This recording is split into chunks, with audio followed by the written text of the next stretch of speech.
BA 4th semester honours examination 2023 CBC এর subject history course CC8 time 3 ঘন্টা পূর্ণমান 60 দক্ষিণ প্রান্তস্থ সংখ্যাগুলি পূর্ণমান নির্দেশক পরীক্ষার্থীদের যথাসম্ভব নিজের ভাষায় উত্তর দিতে হবে। 1. নিম্নলিখিত প্রশ্নগুলির যে কোনো 10টি প্রশ্নের উত্তর দাও যার মান 2 করে। A. জনসংখ্যাগত বিপ্লব বলতে কী বোঝো? B. ওয়েস্টফেলিয়ার চুক্তিতে কে প্রধান ভূমিকা নিয়েছিলেন? কত খ্রিস্টাব্দে এই চুক্তি স্বাক্ষরিত হয়েছিল? সি. ইংল্যান্ডের গৃহযুদ্ধের সময়কাল উল্লেখ করো। গৃহযুদ্ধের পর কী ধরনের সরকার প্রতিষ্ঠিত হয়েছিল? ডি. ট্রেনিয়ার অ্যাক্ট বা ত্রৈবার্ষিক আইন কি?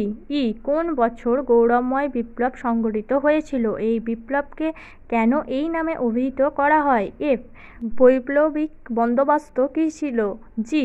লেভিয়াথান গ্রন্থটি কে লিখেছিলেন? লেভিয়াথান শব্দের অর্থ কী? এইচ. বৈজ্ঞানিক বিপ্লব বলতে কী বোঝো? আই. রেনে দেকার্তে কে ছিলেন? যে. সপ্তদশ শতকে ইউরোপে প্রতিষ্ঠিত দুটি জয়েন্ট স্টক কোম্পানির নাম লেখো। কে. লেসে-ফেয়ার অর্থনীতি কী? এল. প্রিন্সিপিয়া ম্যাথমেটিক এর লেখক কে? তিনি বিখ্যাত কেন? এম. কাকে এবং কেন মহান সম্রাট বলা হয়? এন. সংসদীয় রাজতন্ত্র বলতে তুমি কী বোঝো? ও. শিল্প বিপ্লব বলতে কী বোঝো? 2.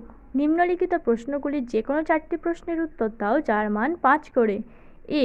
সপ্তদশ শতকের ইউরোপকে কেন বাণিজ্যিক পুঁজির যুগ বলা হয়?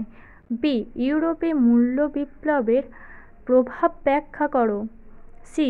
ওয়েস্টফেলিয়ার চুক্তি কিভাবে ইউরোপে আধুনিক রাষ্ট্র ব্যবস্থার সৃষ্টি করেছিল?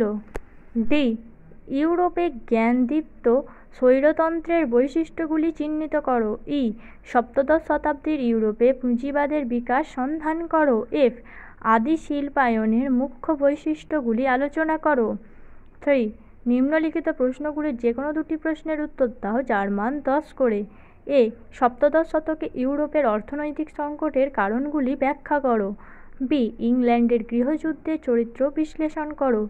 সি. কার্ডিনাল রিচেলু ও মাজারিন ফ্রান্সে একটি স্বৈরতান্ত্রিক রাজতন্ত্র প্রতিষ্ঠার ক্ষেত্রে কতখানি সফল হয়েছিলেন? ডি.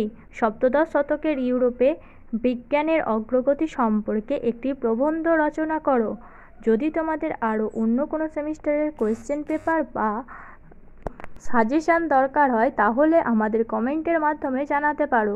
ধন্যবাদ সবাইকে। Junior education.